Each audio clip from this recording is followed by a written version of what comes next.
Hello everyone, आज की class में हम डिस्कस करेंगे लाइफ प्रोसेस के जो बाकी के टॉपिक्स रिमेनिंग टॉपिक्स हैं। तो आज का पहला टॉपिक है न्यूट्रिशन इन एनिमल्स।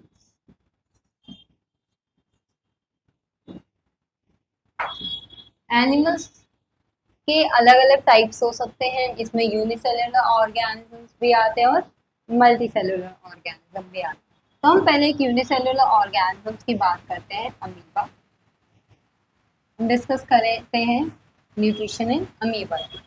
अमीबा एक क्या है? Unicellular organism.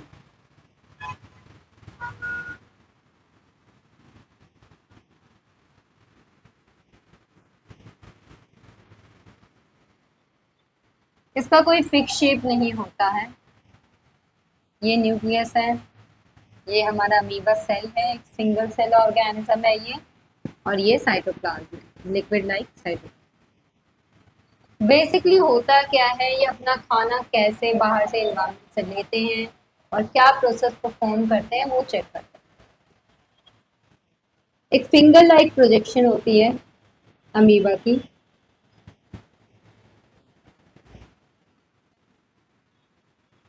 जिसे हम सूडोपोडिया बोलते हैं।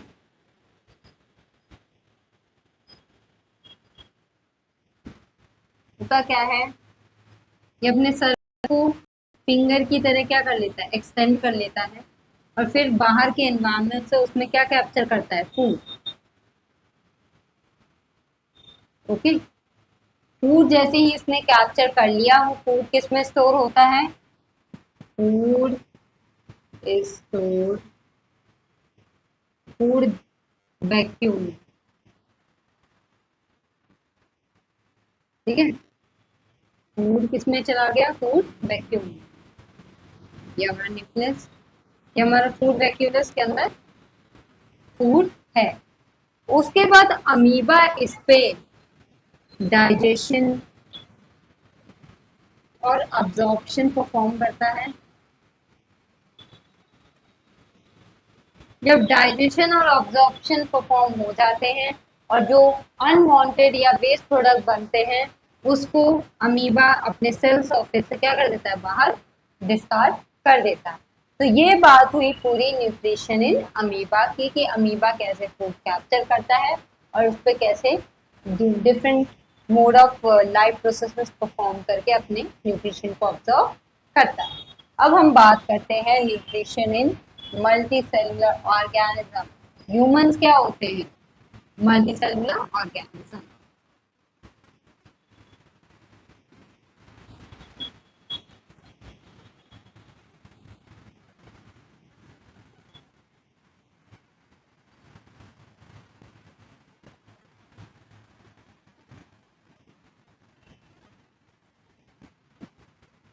Okay, human beings.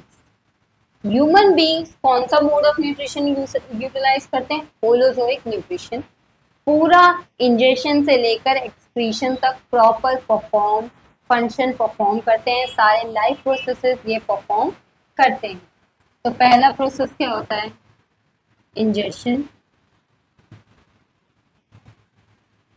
Food intake. यहाँ पे जब ह्यूमंस खाना खाते हैं, उस प्रोसेस को क्या बोलते हैं? जैसे हमने खाने को अपने मुंह में इनटेक किया, उसको क्या बोलते हैं हम? इंजेक्शन। नेक्स्ट होता है डाइजेशन,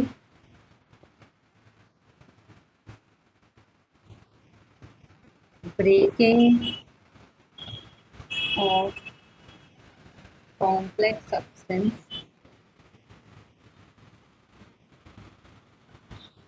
इनटू सिंपलर फॉर्म। हमारे कॉम्प्लेक्स फूड को जब सिंपलर फॉर्म में डाइजेशन के द्वारा क्या होता है? ब्रेक डाउन होता है। नेक्स्ट है अब्जॉर्प्शन,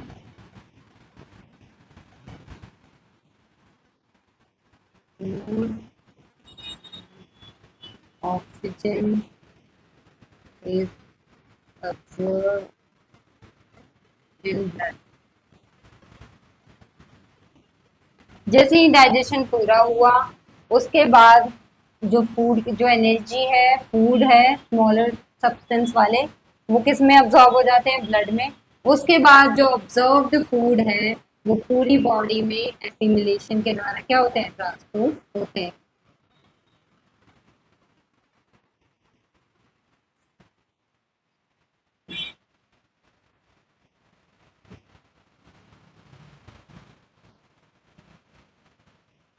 तो एक बॉडी पार्ट से दूसरी बॉडी पार्ट में, मतलब ब्लड से पूरी बॉडी के सेल तक अब्जॉर्ब फूड को ट्रांसपोर्ट किया जाता है। लास्ट है एक्सक्रीशन,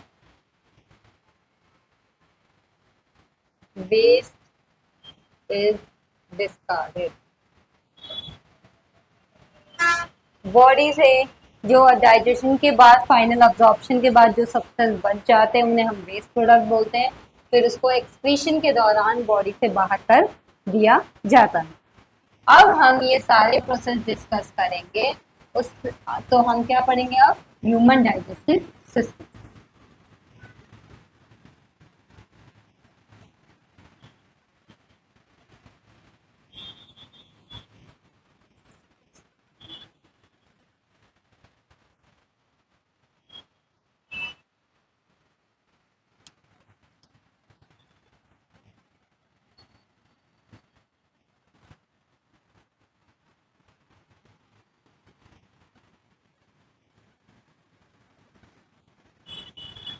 ये बहुत ही इंपॉर्टेंट टॉपिक है। मेन जो एलिमेंट्री कनाल होता है वो हमारा शुरू होता है, पूरा डाइजेस्टिव सिस्टम कौन फॉर्म करता है? एलिमेंट्री कनाल हमारा माउथ से शुरू होता है और हमारे एनएस पे एंड होता है। तो mainly main parts human digestive system के क्या होते हैं? माउथ, फिर ईसोफेगस जिसे हम फूड पाइप भी बोलते हैं, जो माउथ और स्टमक को कनेक्ट करता है। फिर स्टमक, स्मॉल इंटेस्टाइन,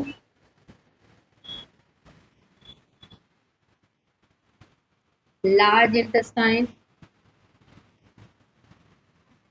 और फाइनली एनएस, जहाँ से हमारा वेस्ट प्रोडक्ट बाहर होता है। मेन ग्लैंड्स कौन से होते हैं?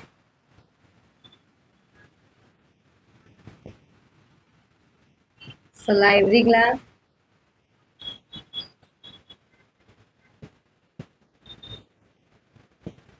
और कौन से ग्लैंड्स होते हैं? Gastric glands,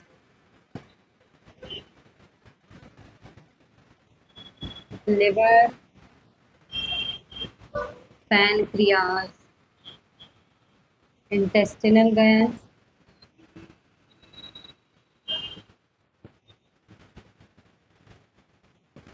etcetera. ये हमारे मेन ग्लैंड्स हैं।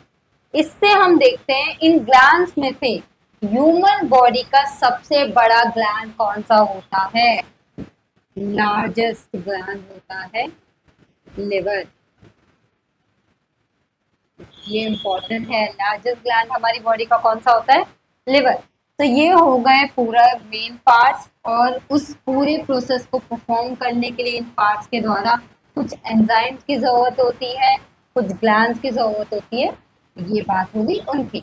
अब हम पूरा प्रोसेस डिस्कस करेंगे कि माउथ से लेकर वेस्ट प्रोडक्ट के बाहर होने तक पूरा जो खाना है जो हम खाते हैं वो पूरा किन किन चीजों से गुजरता है, वो पूरी तरीके से कैसे अब्जॉर्ब होता है और कैसे वेस्ट प्रोडक्ट हमारी बॉडी से बाहर होते हैं। तो कहाँ से शुरू होता है हमारा डाइजेशन का प्रोसेस? माउथ से।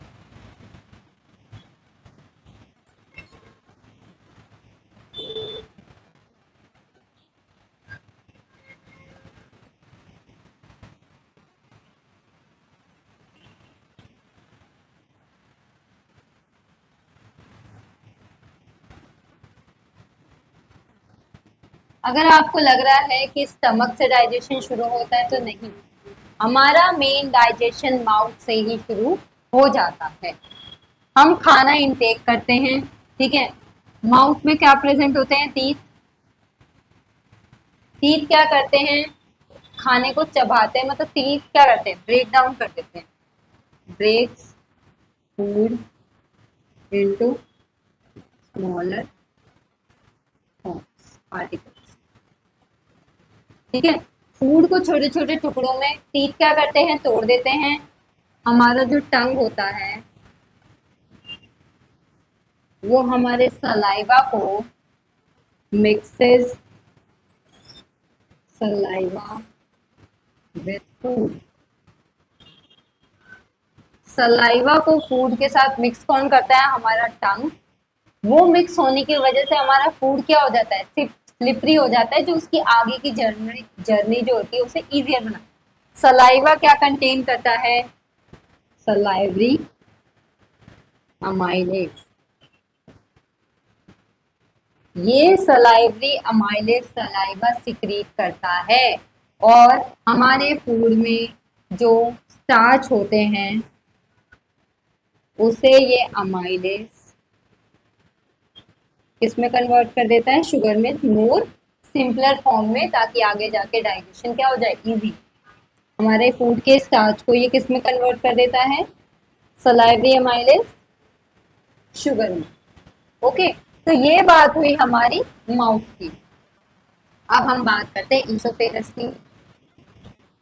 अब जैसे ही ये हो गया और हम अपना खाना स्वेलो करते हैं, उसे घोटते हैं, वो कहाँ चला जाता है, ईसोफेगस में।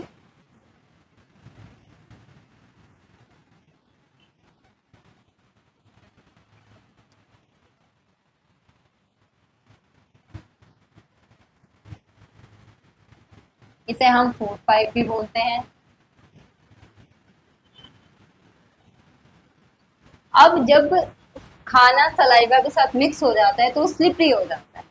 तो जैसे ही हमने खाने को स्वेलो किया, वो किससे गुजरता है, ईसोफेगस से। ईसोफेगस में होती है रिदमिक कॉन्ट्रैक्शन। लगातार कॉन्ट्रैक्शन होता रहता है जो फूड को आराम से स्टमक में जाने में हेल्प करता है। इसको हम बोलते हैं पेरिस्टाल्टिक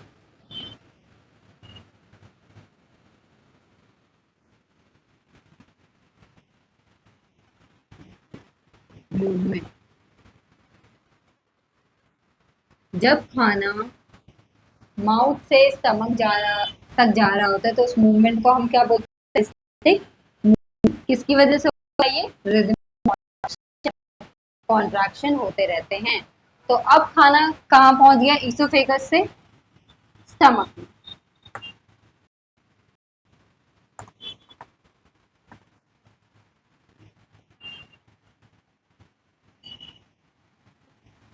हमारे पेट में पहुंच चुका है। हमारा जो स्टमक होता है वो बैगी लाइक स्ट्रक्चर होता है।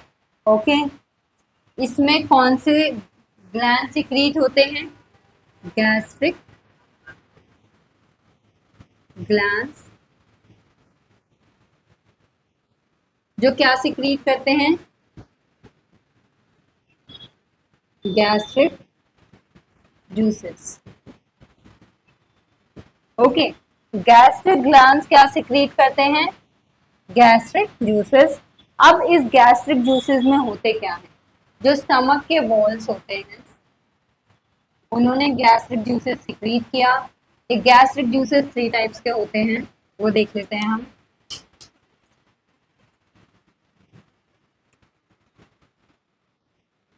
Pepsin,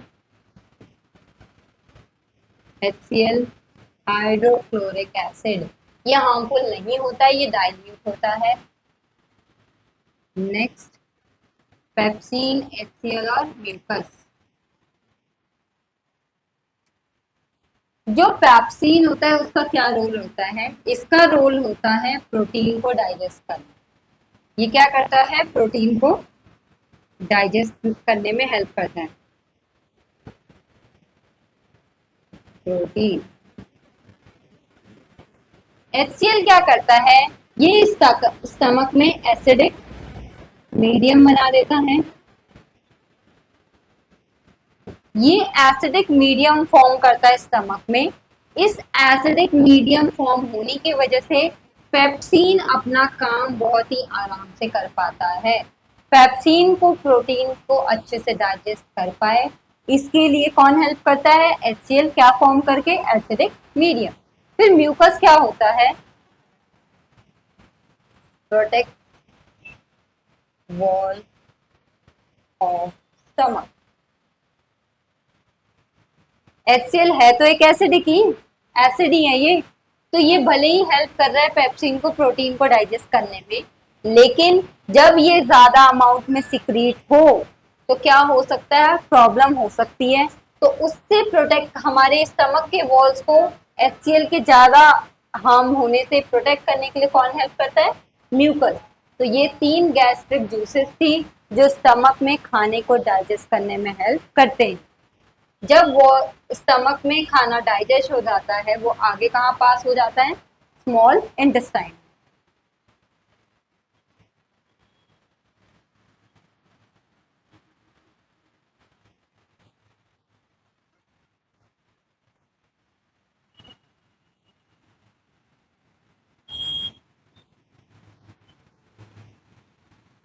small intestine largest part होता है, बहुत ही बड़ा होता है हमारे पूरे एलिमेंट्री कैनाल का। ओके, स्मॉल, जैसे ही खाना स्टमक से स्मॉल इंटेस्टाइन में आता है, उसका मीडियम क्या होता है, एसिडिक। और वो कौन से मसल के द्वारा आता है, स्मॉल इंटेस्टाइन और स्टमक को एक मसल कनेक्ट करती है, दैट इज पिंचर मसल।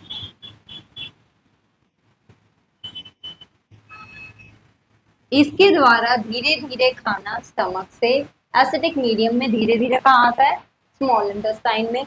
जैसे ही स्मॉल इंटेस्टाइन में खाना पहुंच जाता है, तो स्मॉल इंटेस्टाइन में क्या सिक्रीट होते हैं, इंटेस्टिनल जूसेस।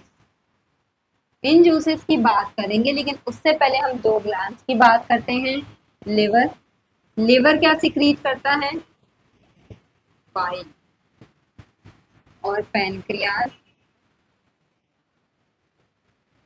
सिक्रीट, पैनक्रियास क्या सिक्रीट करते हैं, लिपास एंड ट्रिप्सिन। ओके, तो हमारा जो बाइल है, इसके मेनली 2 रोल होते हैं। लिवर ने सिक्रीट किया बाइल को, इसके 2 रोल होते हैं। सबसे पहले, जो खाना स्टमक से स्मॉल इंटेस्टाइन में आ रहा है उसका मीडियम एसिडिक है। पैनक्रियास के जो ये दोनों एंजाइम्स है, इसका असर हो पाए खाने में, उसके लिए जो खाने का मीडियम है वो क्या होनी चाहिए, बेसिक होनी चाहिए। लेकिन अभी क्या है, वो एसिडिक है। तो सबसे पहले बाइल क्या करता है, उस एसिडिक मीडियम को एल्कलाइन बनाता है। एल्कलाइन मतलब बेसिक, जब वो वाटर के फॉर्म में होता है, तो एसिडिक से ये अल्कलाइन फॉर्म कर देता है खाने के मीडियम को, ताकि पैनक्रियास के जो एंजाइम्स है वो उस पर वर्क कर सके, वो उस पर असर कर सके। दूसरा इसका काम होता है इमल्सिफिकेशन का।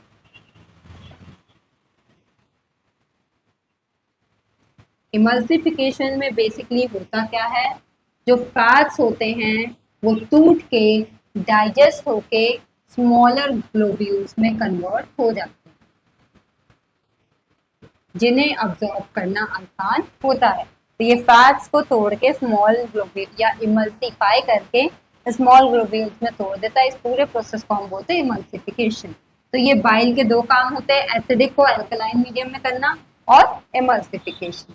अब हम बात करते हैं पैनक्रियाज की। ये सिक्रीट करते हैं लिपास और ट्रिप्सिन। तो जो लिपास होते हैं, ये एंजाइम क्या करते हैं, ये फैट को डाइजेस्ट करते हैं,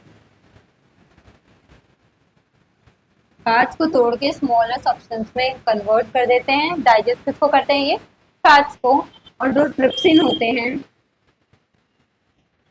वो किसको डाइजेस्ट करते हैं, प्रोटीन्स को। ओके, स्मॉलर फॉर्म में उसे कन्वर्ट कर देते हैं। तो ये बात हुई लिवर की और पैनक्रियास ग्लैंड्स की। अब हम देखते हैं, अब स्मॉल इंटेस्टाइन्स के जो वॉल्स होते हैं वो भी क्या सिक्रीट करते हैं, इंटेस्टिनल जूसेस। इनके काम देख लेते हैं कि ये क्या परफॉर्म करते हैं।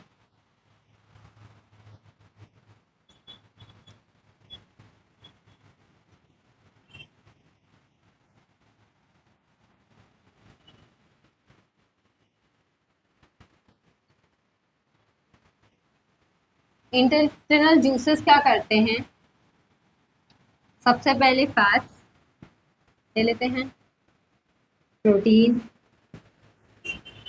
और कार्बोहाइड्रेट। ये कुछ न्यूट्रिएंट्स है, कॉम्प्लेक्स न्यूट्रिएंट्स हैं जो हमारा फूड कंटेन करता है। हमारा मेन डाइजेशन का पूरा प्रोसेस का काम ही क्या होता है, कॉम्प्लेक्स को सिंपलर फॉर्म में कन्वर्ट करना। तो ये कॉम्प्लेक्स फॉर्म में न्यूट्रिएंट्स के, तो इंटेस्टिनल जूसेस इनको इनके सिंपलर फॉर्म में कन्वर्ट कर देता है। फैट्स को फैटी एसिड और ग्लिसरॉल में, प्रोटीन को अमीनो एसिड्स में कन्वर्ट करता है। ये इनके सिंपलर फॉर्म है। फैट्स का ये सिंपलर फॉर्म है, प्रोटीन का ये सिंपलर फॉर्म है, कार्बोहाइड्रेट को ग्लूकोज और शुगर में कन्वर्ट कर देते हैं। तो ये काम किसका होता है, इंटेस्टिनल जूसेस के। तो जब पूरा डाइजेशन परफॉर्म हो जाता है, सारी चीजें ब्रेक डाउन हो जाती है, तो फाइनल अब्जॉर्प्शन कहाँ होता है। फाइनल याद रखना, ये चीज इंपॉर्टेंट है। फाइनल अब्जॉर्प्शन स्टमक में नहीं, फाइनल अब्जॉर्प्शन स्मॉल इंटेस्टाइन में होता है। Final absorption takes place in small intestine. Food की फाइनल अब्जॉर्प्शन कहाँ हो गई, स्मॉल इंटेस्टाइन में। अब अब्जॉर्प्शन तो हो गई है, लेकिन एक बहुत ही इंपॉर्टेंट टर्म है, that is villi. Small intestine के जो वॉल्स होते हैं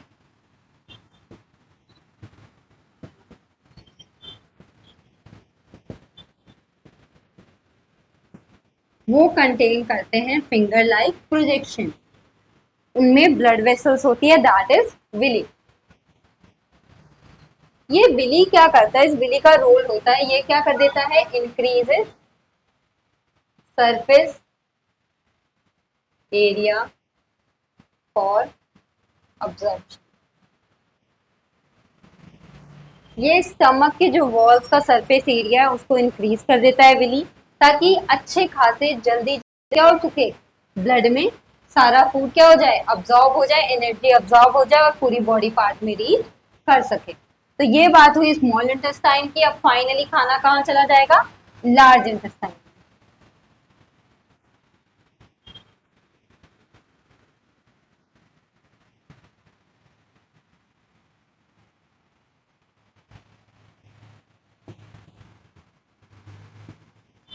अब थोड़ा बहुत जो एक्सेस वाटर होते हैं उसका फाइनल अब्जॉर्प्शन कहाँ हो जाता है, लार्ज इंटेस्टाइन में। Absorption of excess of water take place. जैसे ही जो बाकी का वाटर का अब्जॉर्प्शन हो गया, खाना क्या होता है, अब सिर्फ क्या बच जाएगा, अब सारी चीजें अब्जॉर्ब हो चुकी हैं, अब सिर्फ क्या बच जाएगा, वेस्ट बाय प्रोडक्ट। तो वो हमारी बॉडी से एनएल एनएस के द्वारा, एनएस में एक मसल होती है दैट इज स्पिंचर एनएल, इसके द्वारा जो हमारी बॉडी है वो खाने को, वेस्ट प्रोडक्ट को क्या कर देती है, removes remaining waste from the body. Final water का अब्जॉर्प्शन हो गया, अब पूरी तरीके से जो बच गया है वो वेस्ट है, तो उसको हमारा एनस हमारी बॉडी के द्वारा रिमूव कर देता है।